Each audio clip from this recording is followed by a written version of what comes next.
আজকে ভাঙড়ে আইএসএফ এর প্রার্থী নূর আলমের সমর্থনে আজকে ভাঙড়ের সোনপুর বাজারে ঐতিহাসিক জনসভা। সেই জনসভায় একেবারে হাজারে হাজারে মানুষের উপস্থিতি দেখা গেছে। এই জনসভায় বিধায়ক নওশাদ সিদ্দিকী একদিকে যেমন বিজেপিকে আক্রমণ করেছেন, পাশাপাশি তৃণমূল কংগ্রেসকে আক্রমণ করে বলছেন যে এই যাদবপুর লোকসভা কেন্দ্র থেকে আইএসএফ প্রার্থীকে নির্বাচন করতে হবে, যাতে করে সাধারণ মানুষের কথা বলতে পারেন, যাতে করে লোকসভাতে সাধারণ মানুষের কথা পৌঁছাই, যাদবপুরের মানুষের সুযোগ সুবিধার কথা পায়, সেই সমস্যার কথা যাতে লোকসভায় তুলে ধরতে পারে। তাই জন্য আইএসএফ প্রার্থীকে ভোট দেওয়ার আহ্বান জানিয়েছেন নওশাদ সিদ্দিকী। ঠিক আজকের এই মঞ্চ থেকে কি বলেছেন শোনাবো আপনাদের।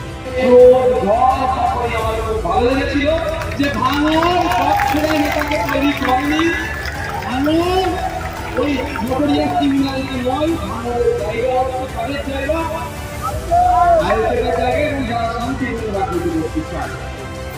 আজকে আমাকে আমি একটা মেইনস্ট্রিম মিডিয়াতে সাক্ষাৎকার ছিল, সেখানে কোশ্চেন করতে করতে আমাকে বললো ভাঙড়কে কি ভালো করা যায় না।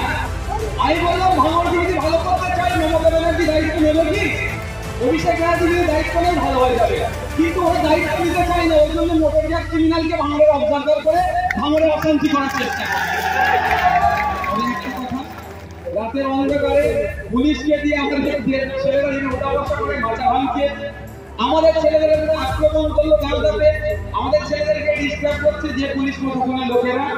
আমি সম্মান জানিয়ে বলছি আর বেশি দিন বাকি নয়, সরকার বাইরের ভাত খাওয়া, জেলের ভাত খুব তাড়াতাড়ি খাচ্ছে, ছাত্রীকারিতা বন্ধ করুন, এই ছাত্রীকারিতা বন্ধ করুন। আমি অনুরোধ করছি, আপনার কাছ থেকে অনেক আশা করেছিলাম, যখন ছেড়ে দিতে বলছিল ক্যালকাটা পুলিশ হবে, ক্যালকাটা পুলিশ হবে, আমি বলেছিলাম অবশ্যই হওয়া দরকার, কিন্তু এই ক্যালকাটা পুলিশ দেখছি লোকের বাইরে গিয়ে তোলা তুলছে, এটা তো ক্যালকাটা পুলিশের পরিচয় নয়। তারপরে ভাবলাম ও করে ভগবান ভুল কথায় আছে, ওই লোহাও কিন্তু পানিতে ভাসে, কার কাছে কাঠের পাল্লায় পড়ে। ও শওকত মোল্লার সাথে এত গা ঘাটাঘাটি করছে, ওরা তোলাবাদ হয়ে যাচ্ছে। বন্ধুরা, একটা এমপির কাজ কি, একটা এমএলএর কাজ কি আমরা বলেছি।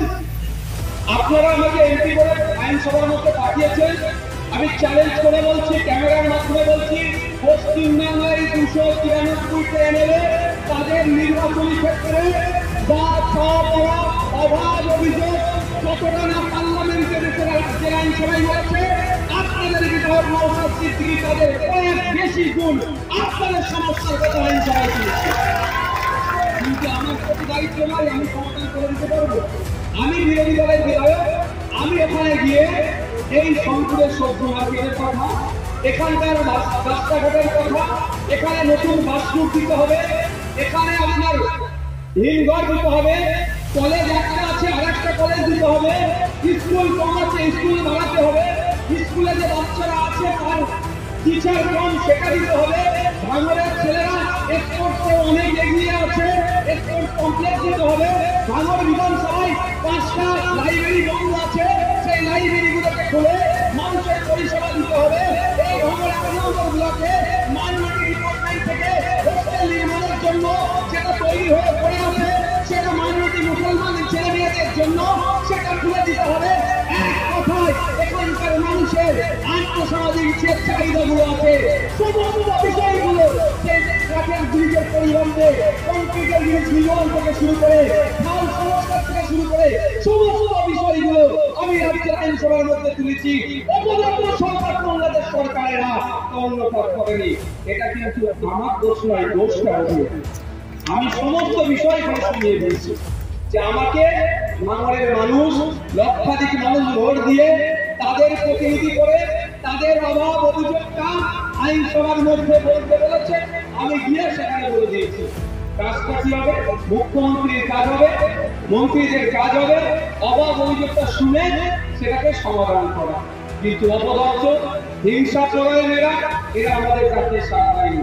ভাঙড়ের স্বাস্থ্য কেন্দ্র থেকে শুরু করে স্বাস্থ্য কেন্দ্রের কথা বলছিল, ভাঙড়ের ডিএনআর অফিসে যে শওকত মোল্লাদের কিছু চেলা ছেড়ে রেখে আপনার জমি আপনার নামে রেকর্ড কাটিয়ে কারো নামে রেকর্ড করে বিক্রি করে দিচ্ছে, এরও কি অধিকার আছে আপনার আইনসভার মধ্যে? আপনাদের জনপ্রতিনিধি আমার কাজটা হচ্ছে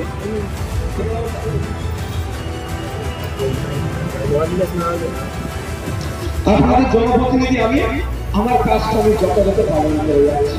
ভাঙড়ের কৃষকরা সংখ্যাগরিষ্ঠ মানুষ আছে, এই কৃষকদের মাসিক আয় গড় যাতে বাড়ে তার হয়ে সভা আমি বিধানসভার মধ্যে করেছি। আসল ব্যাপারটা কি জানেন, এই শওকত মোল্লাদের রাগ কেন আমার উপরে? শওকত মোল্লাদের মন্ত্রীদেরকে যে প্রশ্নগুলো করি ওরা উত্তর দিতে পারে না আইএসএফের এক ভাঙড়ের বিধায়কে, সেই জন্য ওরা আগে মনে পড়ে। আমি এখান থেকে চ্যালেঞ্জ করে বলছি, শওকত বাবুদের বলছি, অভিষেক বাবুদের বলছি, মমতা ব্যানার্জিকে বলছি, পারলে বিধানসভা তুমি চালু করেন। ভাঙড়ের বিধায়ক ভাঙড়ের মানুষের ভোট দিয়ে